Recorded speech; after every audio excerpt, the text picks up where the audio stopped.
In the East, there lived a wise man named Artaban. He was a student of the stars and a patient seeker of truth. For many years he watched the heavens, waiting for a sign that would announce the birth of the promised king. One night, at last, he saw it. A new star appeared in the firmament. It was unlike the others. Its light was clear and commanding. Artaban understood. The time had come. The king who would bring justice and mercy had been born. He prepared for the journey with care and reverence. He took with him 3 treasures of great value: a ruby, a sapphire, and a pearl. They were gifts worthy of a king who would not rule by force, but by love. He had planned to travel with other wise men, but his path would be different. On the first night of his journey, Artaban found a man lying wounded by the road. He was alone, abandoned, and close to death. Artaban stopped. He knew that if he continued, he might arrive on time. He also knew that if he delayed, he might lose his chance to see the king. Yet he could not pass by. He sold his first jewel, the ruby, to save the man's life. When he returned to the road, the star was still shining, but the other wise men were already gone. As he continued, Artaban arrived in Jerusalem. There ruled King Herod, a man powerful and clever, but deeply afraid of losing his throne. When Herod heard of a new king, fear filled his heart, and from fear grew cruelty. Artaban understood that the world was not yet ready to welcome the child.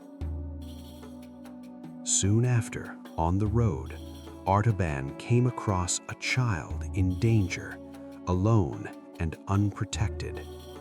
He could not ignore the boy. He sold his second jewel, the sapphire, to save the child. Though he now had only one treasure left, his heart grew fuller with each act of love. During this time, Artaban encountered a young woman who had been unjustly enslaved. She was alone, chained, and without hope. He still carried his last jewel, the pearl. Though he had saved it for the king, he could not ignore injustice. He sold the pearl and bought the young woman's freedom. In that act, without knowing it, Artaban offered his purest gift. Finally, he reached Bethlehem, but the child was no longer there. He had arrived too late. Tired, poor, and alone, Artaban believed he had failed. The treasures were gone. The moment was lost. Yet one thing remained: compassion. The years passed.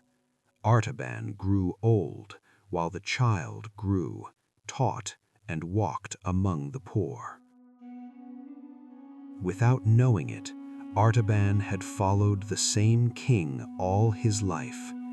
In every wounded man, in every saved child, and in every enslaved soul set free. At the end of his days, Artaban understood the truth. Then, a light brighter than 1,000 stars filled his room. It was the risen one coming to meet him. The wise man fell to his knees. Jesus took him gently and said, "You did not fail. On the contrary, you found me throughout your entire life. I was naked, and you clothed me. I was hungry, and you gave me food. I was thirsty, and you gave me drink. I was imprisoned, and you visited me. I was present in every poor soul you helped along your way. Thank you for so many gifts of love. Whatever you did for one of the least of these, you did for me. Now you shall be with me forever, for heaven is your reward." And so ended the journey of the fourth wise man. Not in failure, but in fulfillment. The kingdom he sought was built not with jewels, but with love freely given. The fourth wise man represents all those who choose to do good each day without recognition or glory, even when it seems they have lost their way.